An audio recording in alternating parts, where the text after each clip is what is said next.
among all the terrible news that is coming out of Israel these days, and there is no shortage of awful news. We just heard today that a fourth soldier, within the span of a week, had tried to commit suicide. There were 3 suicides of soldiers in the last 10 days, and this was the fourth. He's in critical condition.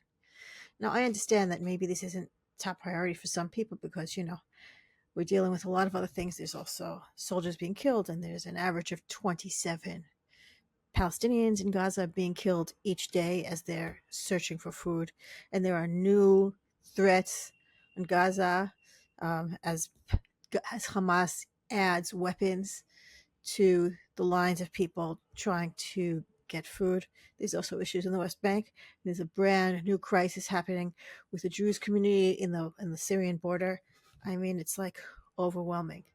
Still, I want to take a minute to talk about these suicides because I think they're really, really important because they raise the question, what is all of this? What is the effect that this war is having, not only on the Gazans that we are killing, but also on ourselves?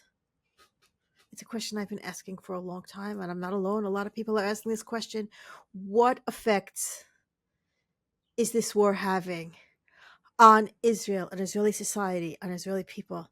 Remember, soldiering is mandatory in Israel, and you have people who are called on to do the work of this narcissistic, megalomaniacal government we have here in Israel, the government that cares only about itself, the prime minister who cares only about himself, who is able to twist words and twist ideas to get people to do his bidding, who apparently said recently, I can handle another 200 mourning families, referring to deaths of soldiers. I can handle another 200. He's like fine with people dying, his own people, the hostages. He's okay with throwing the hostages under the bus. He's okay with throwing Palestinians under the bus. He's okay with throwing the Jewish community out under the bus. It's okay if, there's anti-Semitism everywhere. It's okay. It's all fine. He's fine with all of it, as long as he doesn't have to lose his seat. Now he's got Trump and Huckabee fighting for him, saying, see, he shouldn't have to go on trial.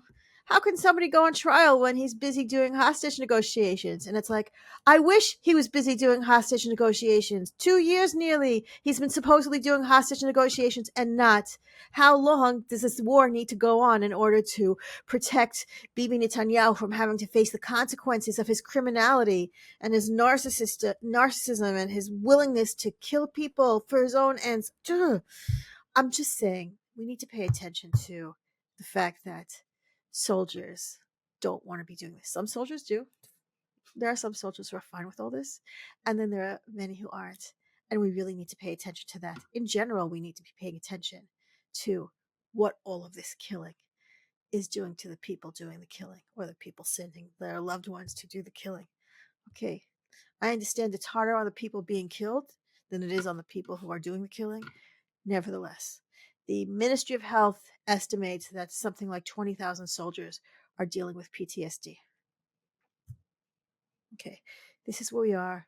I just want to put it out there that this is happening, and we're going to be paying the price on our souls for a very long time. All of us are going to be paying the price for this for a long time. We need to stop the war now, stop the whole war now, get all the hostages back, do whatever deal is necessary, exchange hostages, prisoners, get out of Gaza, get out of Gaza now. We need to do that now. And then we need to start a peace process, a real peace process to create a completely different future, because this is not sustainable for anyone. We need a different future. We need a different concept of who we are and what the state is and what it means to be Jewish, what it means to be Jews in a Jewish state. What does it mean? The answer is not demographic. The answer is moral and ethical. Who are we as a people? What does it mean to have a Jewish state if this is what we're doing? What does it mean to be Jewish if this is what we're doing to others and to ourselves? We need to stop this now. Stop all of this now and rethink who we are and what this state is. That's where I am.